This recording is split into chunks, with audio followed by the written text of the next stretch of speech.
Madame, Monsieur, bonsoir. Merci de nous rejoindre à la une de l'actualité. Le président de la République, chef suprême des forces armées, ministre de la Défense nationale, Abdelmajid Tebboune, affirme depuis le siège du ministère de la Défense nationale que les vaillants éléments de l'armée nationale populaire ont prouvé que leur place est aux côtés du peuple. Le président a également souligné les efforts de modernisation de nos forces armées. Le président de la République adresse ses vives considérations à nos soldats qui protègent le pays et ses frontières contre tous ceux qui tentent de le déstabiliser et déstabiliser sa sécurité. Le président a baptisé le siège de l'état-major de l'ANP du nom de feu le général de corps d'armée Ahmed Gaïd Salah.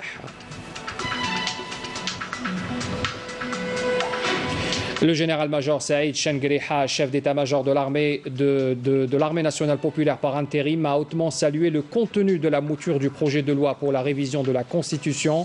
Il assure que le président de la République a pu réaliser depuis son élection plusieurs promesses qu'il avait formulées devant le peuple algérien.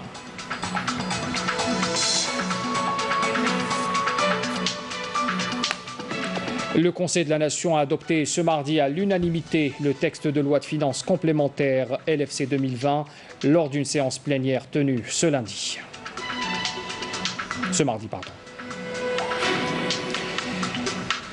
Et puis le bilan du Covid-19, 113 nouveaux cas confirmés de coronavirus, 173 guérisons et 6 décès ont été enregistrés durant ces dernières 24 heures en Algérie. On reviendra sur la déclaration du docteur Jamal Fourar tout à l'heure.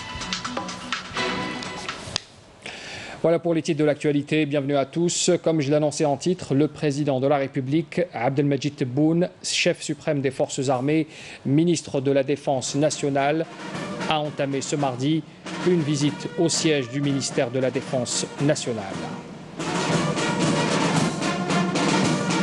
À son arrivée au siège du MDN, le président Tebboune a été accueilli par le général-major Saïd Chengriha, chef d'état-major de l'armée nationale populaire. Le président donc accueilli par le chef d'état-major de l'armée nationale populaire par intérim. Et à l'entame de sa visite, le président de la République a écouté l'hymne national.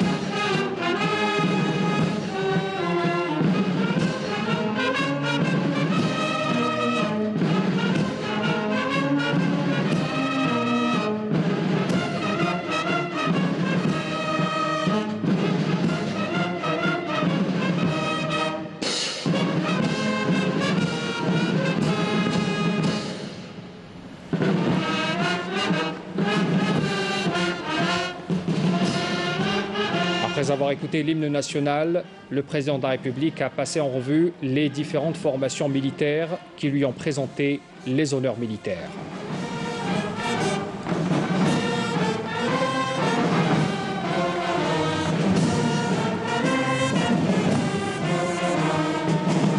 Le président de la République a salué par la suite ses hôtes, en l'occurrence le secrétaire général du MDN, les commandants des forces de l'ANP, de la garde républicaine également, de la gendarmerie nationale, ainsi que le commandant de la première région militaire, et puis le contrôleur général de l'ANP et les chefs des départements du MDN et de l'état-major de l'ANP.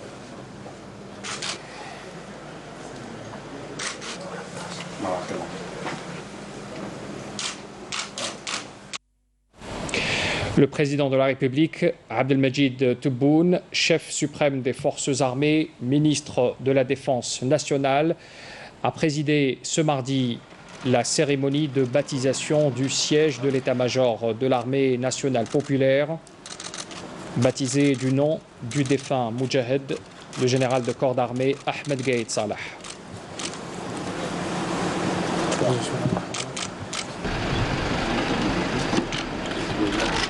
Cette initiative intervient en reconnaissance des efforts considérables consentis par le défunt lors de la glorieuse guerre de libération nationale au sein des rangs de l'armée de libération nationale, l'ALN, et sa contribution également après l'indépendance et à l'édification de l'armée nationale populaire.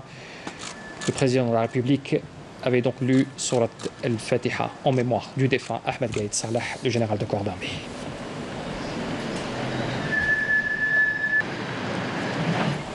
Le président de la République, Abdelmajid Tebboune, chef suprême des forces armées, ministre de la Défense nationale, a présidé une séance de travail au siège du ministère de la Défense nationale où il a prononcé un discours diffusé via visioconférence à l'ensemble des commandements des forces et ses 6 régions militaires, des grandes unités et des écoles supérieures dans tout le pays. Je vous invite à écouter le président de la République.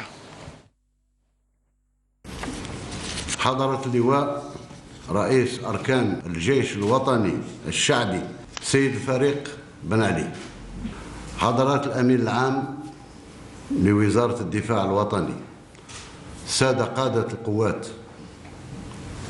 سيد قائد الناحية العسكرية الأولى، رؤساء الدوائر، المديرين المركزيين وكل قادة النواحي ومختلف المسؤولين في كل النواحي العسكرية الذين يتابعوننا عبر تقنية التواصل المرئي عن بعد. يسعدني وأي سعادة أن أكون بينكم للمرة الثانية في أقل من 10 أشهر منذ انتخاب رئيس للجمهورية، وأرجو أن يكون هذا سنة حميدة بين القائد الأعلى للقوات المسلحة وإطارات الجيش الوطني الشعبي سليل جيش التحرير الوطني. لقد تابعت بفخر وإكبار المناورات العسكرية لمختلف الوحدات ولمست عن قرب من خلال المؤشرات العملاتية الرئيسية نتائج الخطة المرسومة لتحديث وعصرنة قدرات قواتنا المسلحة ورفع درجة احترافيتها في عالم وفي المنطقة، وتمسكها بتعزيز السلام والأمن في العالم. وإني ما زلت مقتنعا بأن ترقية الصناعات الحربية كخيار استراتيجي لا تقل أهمية عن بناء اقتصاد وطني قوي ومتنوع في حماية سيادة الأمة وثوابتها وقيمها وتعزيز تلاحم أبنائها.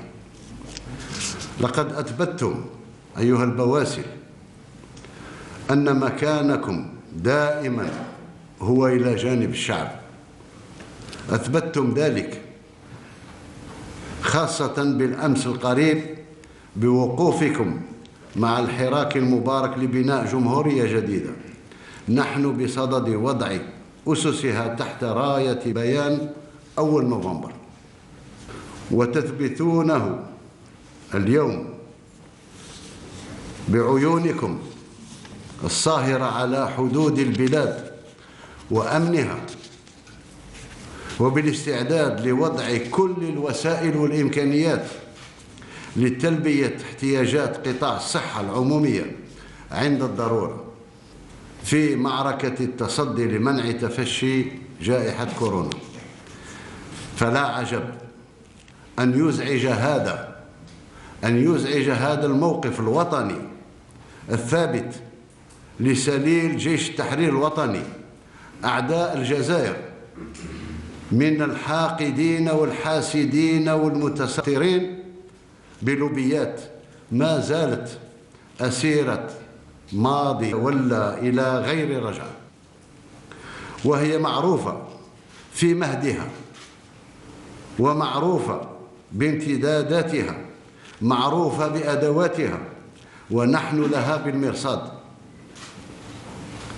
بل لا عجب أن يسترسلوا في حملاتهم الهستيرية للنيل من معنوياتكم، لأنهم لم يتعلموا من تجارب التاريخ، وإلا لأدركوا أن هذه الحملات اليائسة ضد الجيش الوطني الشعبي سليل جيش تحرير الوطني، ومهما تنوعت فنون وشرور أصحابها في التضليل فلن تزيد شعبنا إلا التفافا حول جيشه،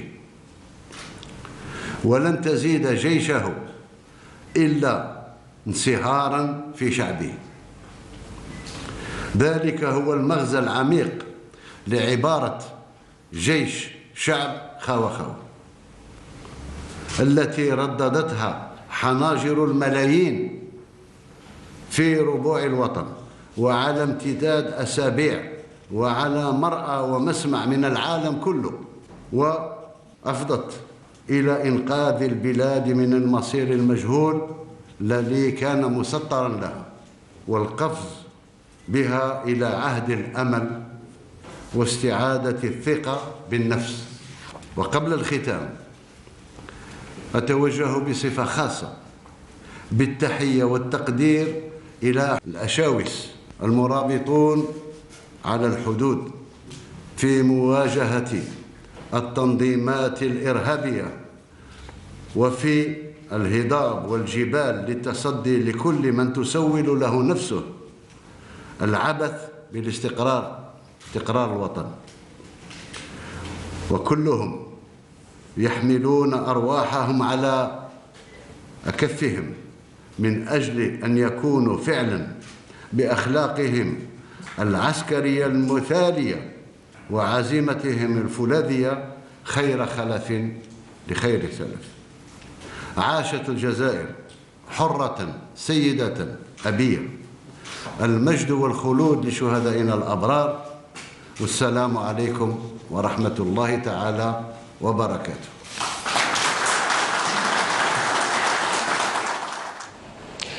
Le général-major Saïd Chengriha, chef d'état-major de l'armée nationale populaire par intérim, avait auparavant prononcé une allocution à travers laquelle il a souhaité d'abord la bienvenue au président de la République tout en lui présentant ses remerciements pour cet honneur à l'occasion de la deuxième visite au siège du ministère de la Défense nationale, ce qui reflète l'intérêt particulier qu'il confère à l'ANP, digne héritière de l'armée de libération nationale, et à ses personnels, toutes catégories confondues. Saïd Chengriha a par ailleurs hautement valorisé également le contenu de la mouture du projet de révision constitutionnelle soumis au débat par la présidence de la République. On l'écoute. السيد الرئيس، لقد سعيت منذ حظيت بثقتكم وتعييني على رأس أركان الجيش الوطني الشعبي على التجسيد الميداني لخريطة الطريق وإعادة ونظرة جديدة ترتكز على محاور أساسية من أهمها: أولاً، مواصلة تحضير وحدات قوى المعركة لجميع الوحدات للجيش الوطني الشعبي وتطويرها من أجل بلوغ مستوى الامتياز والاحترافية في كل المجالات، ومواصلة العمل دون هوادة على بناء جيش قوي وعصري قادر على أداء مهامه الدستورية في كل الظروف والأحوال. ثانياً، مواصلة جهود مكافحة الإرهاب وتشديد الخناق على كافة أشكال التهريب والجريمة المنظمة، لا سيما العابرة للحدود، من خلال الحفاظ على اليقظة في أعلى درجاتها والتكييف المستمر للتشكيلات العملياتية المنتشرة على طول الحدود، لا سيما الغربية والجنوبية الغربية والجنوبية الشرقية. وإذ نأمل أن تنحصر جائحة كورونا في الأيام والأسابيع القليلة القادمة لكي يعود شعبنا إلى حياته الطبيعية ويستمر الخيارون على هذه الأرض المخضبة بدماء الشهداء في جهودهم المثابرة والمخلصة والمتفانية. فتيقنوا سيد الرئيس أننا على العهد باقون ولن ندخر أي جهد، بل سنبذل قصارى جهودنا كي يظل الجيش الوطني الشعبي دوما موحدا ومتماسكا كالبنيان المرصوص، جيش ملتزم كل التزام بالمحافظة على الاستقلال الوطني والدفاع عن السيادة الوطنية ووحدة البلاد وسلاماتها الترابية، جيش سيكون منهجه الدائم العمل في الصمت وحكمة وتبصر، وسيظل حريصا كل الحرص على غرس القيم النبيلة في نفوس أفراده، وهو جاهز على الدوام تحت قيادتكم لرفع كافة التحديات والتصدي لكل ما تسول له نفسه المساس بحرمة ترابنا الوطني وأمن بلادنا واستقرارها. فالجيش الوطني الشعبي سليل جيش التحرير الوطني سيبقى الحصن الحصين والدرع المنيع الذي تتحطم عليه كل المحاولات المعادية حفاظا على وديعة الشهداء الأبرار. Et puis à la fin de sa visite, et après avoir signé le livre d'or, le président de la République, chef suprême des forces armées, ministre de la Défense nationale, a quitté le siège du ministère de la Défense nationale, salué par le général-major Saïd Chengriha, chef d'état-major de l'armée nationale populaire par intérim, ainsi que le secrétaire général du ministère de la Défense nationale, les commandants de force de la garde républicaine, de la gendarmerie nationale, le commandant de la première région militaire, le contrôleur général de l'armée et les chefs de département du MDN et de l'état-major de l'armée nationale populaire.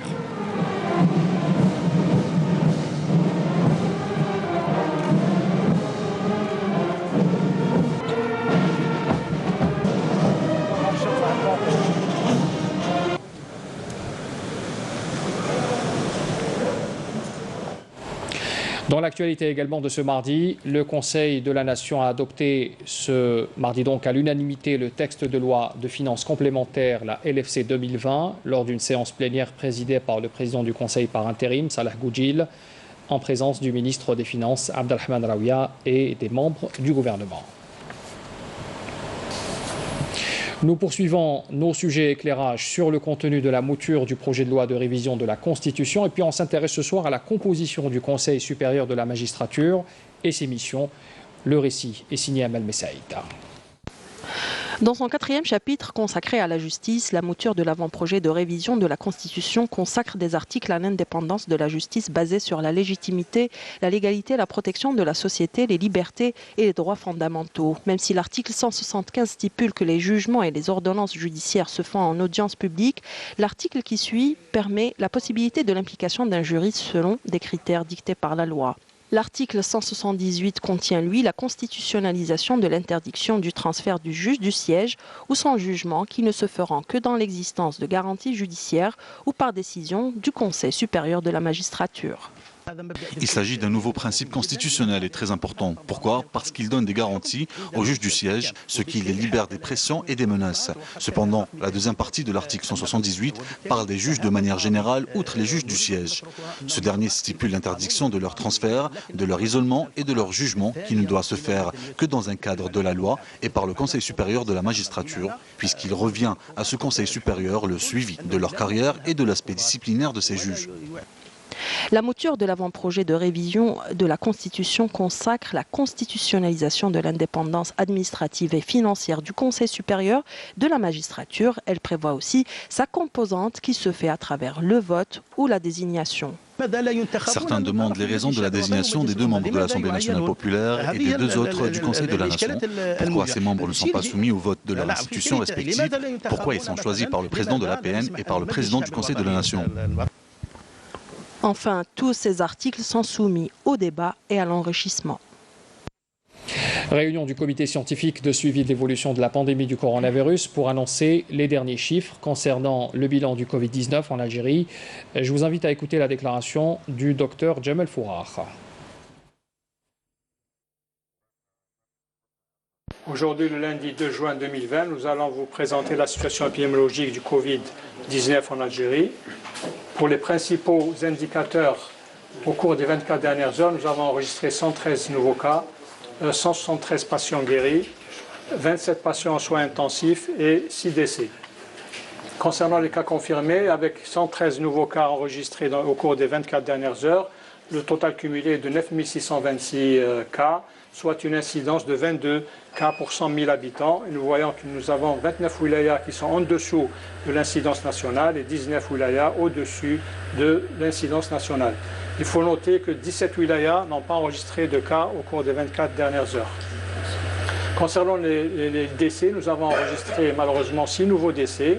Un à Batna, un à Blida, Chlef, Sila, Sétif, Soukaras. Le total cumulé des décès est de 667 et 75% des décédés sont âgés de 60 ans et plus. Concernant les patients ayant bénéficié du traitement à ce jour, ils sont de 18 000, leur nombre est de 18 545, parmi eux 8 256 cas confirmés au laboratoire et 10 289 à l'imagerie médicale et au scanner. Parmi les patients guéris qui ont quitté l'établissement hospitalier, nous avons 6 067 patients qui sont guéris, dont 173 au cours des 24 dernières heures. Pour ce qui est des soins en réanimation, actuellement nous avons 27 patients en soins intensifs. Il y a toujours des messages importants à répéter parce que c'est très important pour permettre d'arrêter la transmission du virus. C'est l'hygiène des mains, donc vous voyez dans l'image comment se laver les mains, comment s'essuyer les mains, comment utiliser un gel hydroalcoolique. La distanciation physique est également importante dans les règles de prévention. Le respect du confinement et surtout également le port du masque qui est obligatoire conformément au décret exécutif 20-127 du 20 mai 2020. Merci de votre attention. Le port du masque est obligatoire depuis 10 jours maintenant. Le port du masque, donc, c'est une obligation légale sur la voie et les lieux publics, sur les lieux de travail également, ainsi que dans tous les espaces ouverts ou fermés recevant du public. Beaucoup d'Algériens ignorent cette mesure qui, à défaut de ne pas la respecter, implique une forte amende. On en parlera dans un instant avec notre invité. Une amende, mais également une peine d'emprisonnement, qui reste une question qui doit porter une bavette dans une voiture et dans un véhicule personnel. C'est une question que beaucoup de personnes se posent également. Saïd Fellak a posé la question à quelques usagers de la route au reportage. Porter le masque de protection sur la voie et les lieux publics est désormais obligatoire pour toutes les personnes et en toutes circonstances. Une décision prise par le gouvernement dans le cadre de la lutte contre la propagation du coronavirus. Dans le cadre de la lutte contre la propagation du coronavirus Covid-19, il est porté à la connaissance de l'ensemble des citoyens qu'il leur est fait obligation de porter le masque de protection, et ce, conformément au texte réglementaire et afférent. Il est de souligner également que tout contrevenant à ces dispositions, notamment le non-port du masque de protection, entraînera des poursuites pénales contre les contrevenants. Donc il y a un paiement de l'amende, le paiement d'une amende de 10 000 dinars. Et aussi, il faut retenir que les citoyens disposent d'un délai de 10 jours pour s'acquitter de l'amende. à défaut de quoi il sera poursuivi en justice. Dans l'ensemble, les Algériens ont plutôt bien adopté ces mesures de prévention imposées par l'État. Mais les avis divergent concernant le port du masque dans certaines situations, comme à l'intérieur des véhicules.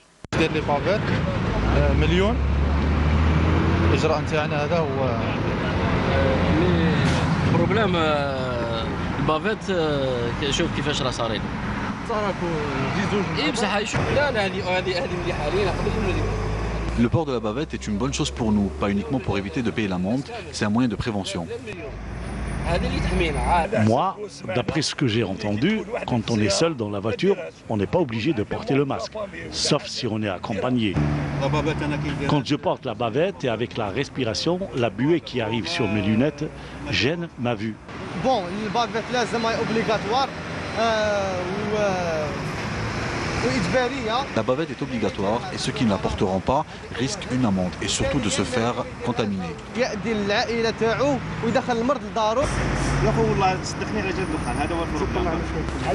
Je ne porte pas le masque en raison de la cigarette. Cela me gêne. Voilà, regardez.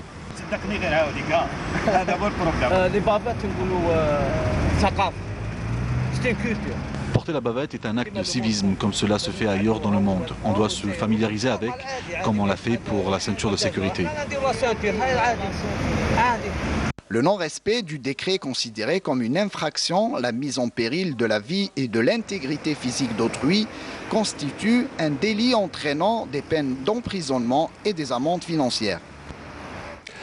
L'invité de ce 19h, Sidi Ahmed Mourad, vous êtes procureur général près la Cour d'Alger. Bonsoir et bienvenue. Et merci d'être avec nous ce soir pour nous donner quelques explications sur ce qui se passe en ce moment concernant le port de bavette. C'est moi qui vous remercie de m'avoir invité. Je suis tout heureux d'être avec vous. Alors, monsieur Sidi Ahmed Mourad, d'abord, le port de la bavette, on vient de le voir sur ce sujet. Il est obligatoire depuis une dizaine de jours. Il y a un décret qui a été donc promulgué dans ce sens. Il faut la porter dans les lieux publics. Les contrevenants, qu'est-ce qu'ils risquent? Ils risquent effectivement une amende.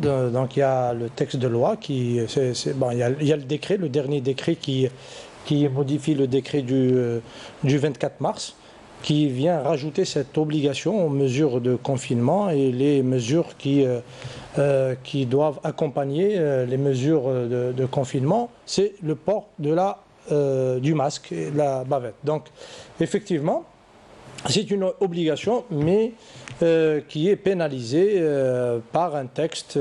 Donc nous avons une batterie de textes de loi qui viennent d'être promulgués et qui répriment le non-respect de cette disposition. Concrètement, qu'est-ce que risque un contrevenant? Une amende, on a entendu une amende de 10 000 dinars.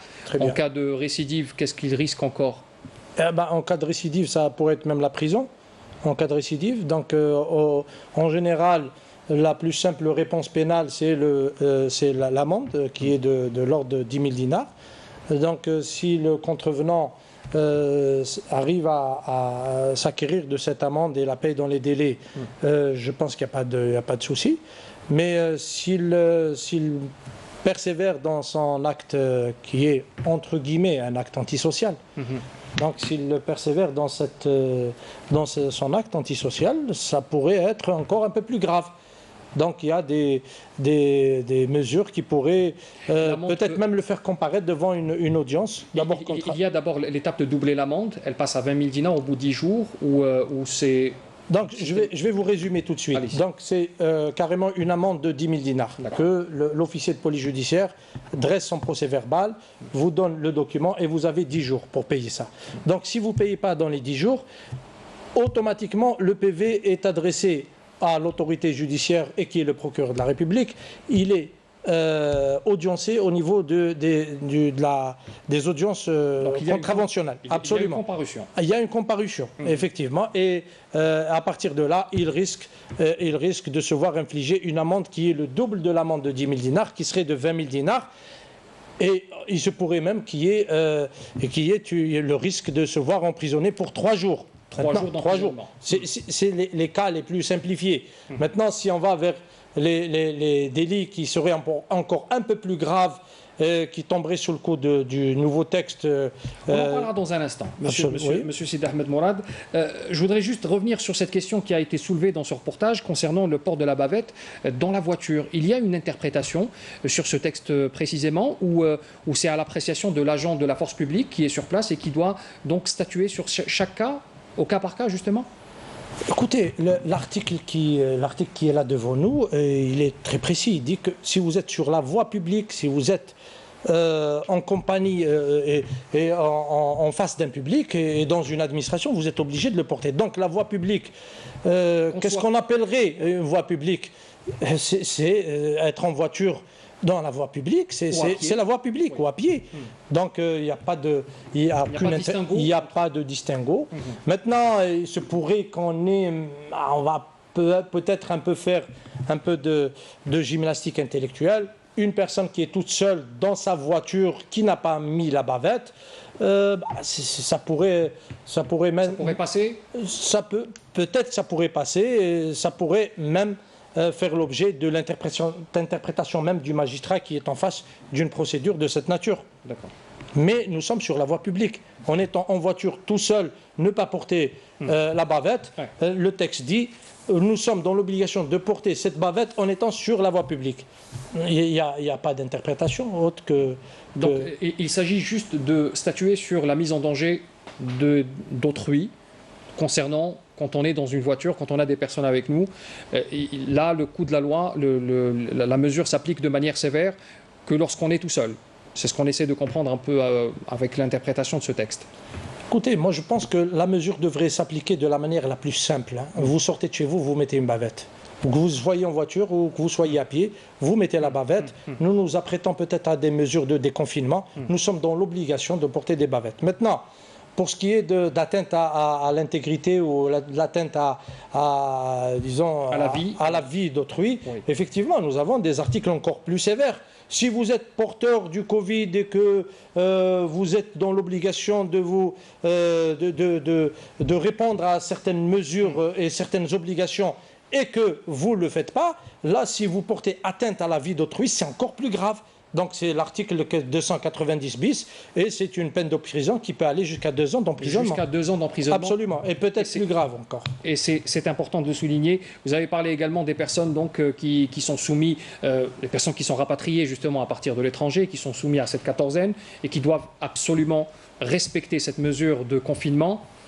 Ils tomberaient sous le coup de cette même loi si jamais ils dérogent à cette règle, à cette mesure de confinement? Toute personne qui est soumise à une obligation qui est en relation avec la santé publique et notamment cette pandémie et qui se soustrait à cette obligation est pénalement responsable. Donc il n'y a aucune interprétation sur cet aspect, pénal de la chose. Toute personne qui se soustrait à une obligation parce qu'il est porteur ou parce qu'il est soupçonné d'être porteur d'une pandémie qui pourrait atteindre ou qui pourrait porter atteinte à une autre personne, il est pénalement responsable et il se pourrait qu'on lui inflige des mesures pénales quand même assez sévères. Alors on terminera bien sûr sur les mesures coercitives qui sont importantes, mais on continuera bien sûr dans le message de sensibilisation. Porter un masque, porter une bavette, c'est d'abord un acte citoyen en cette période de pandémie. Je rappelle, Monsieur Sidi Ahmed Mourad, procureur général près la Cour d'Alger, merci d'avoir été avec nous et nous avoir fourni toutes ces explications qui sont très importantes et qui doivent être vulgarisées davantage pour l'opinion publique. C'est moi qui vous remercie.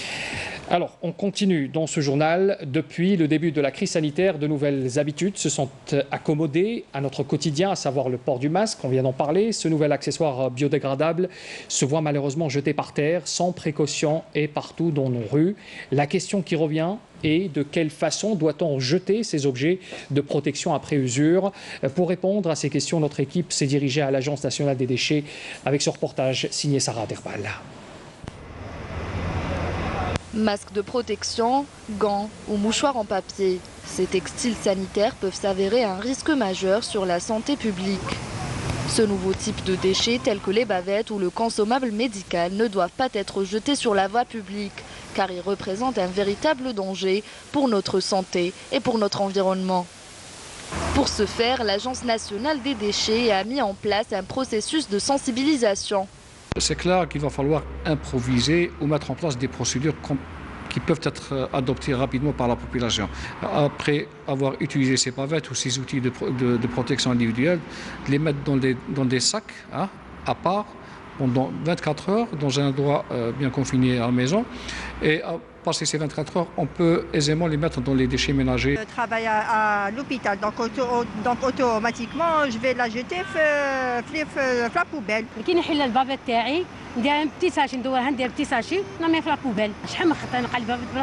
C'est grave. La mienne, elle est lavable. Je la lave chaque fois. Par ailleurs, depuis le début du confinement, l'Agence nationale des déchets a mis en ligne un guide de gestion des déchets d'activités de soins afin d'accompagner les acteurs de la gestion des déchets, y compris les hôpitaux.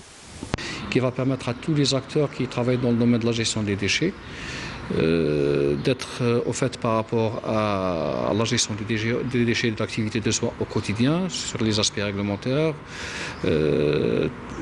technologiques aussi et en termes de procédures. Donc c'est un véritable outil qui permet aux gestionnaires de mettre en place des procédures fort nécessaires pour la gestion de ce type de déchets que je rappellerai qui sont très dangereux et pour l'environnement et pour la santé humaine. Des déchets qui représentent un risque infectieux pour les citoyens, les éboueurs et l'environnement. Pensez donc à les jeter dans des sacs en plastique. Le rappel des titres avant de clore ce journal. Le président de la République, chef suprême des forces armées, ministre de la Défense nationale Abdelmajid Tebboune, affirme depuis le siège du ministère de la Défense nationale que les vaillants éléments de l'armée nationale populaire ont prouvé que leur place est aux côtés du peuple. Le président a également souligné les efforts de modernisation de nos forces armées.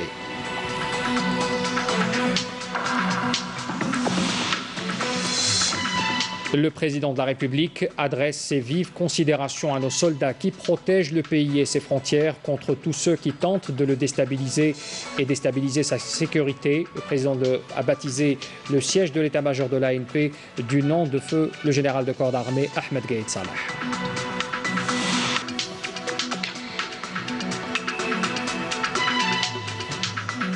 Le général-major Saïd Chengriha, chef d'état-major de l'armée nationale populaire par intérim, a hautement salué le contenu de la mouture du projet de loi pour la révision de la Constitution. Il assure que le président de la République a pu réaliser depuis son élection plusieurs promesses qu'il avait formulées devant le peuple algérien.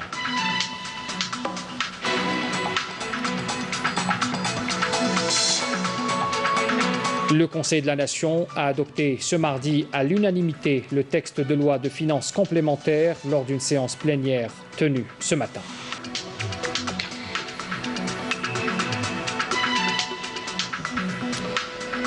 Et puis le bilan du Covid-19 pour ce mardi, 113 nouveaux cas confirmés de coronavirus, 173 guérisons et 6 décès ont été enregistrés durant ces dernières 24 heures en Algérie.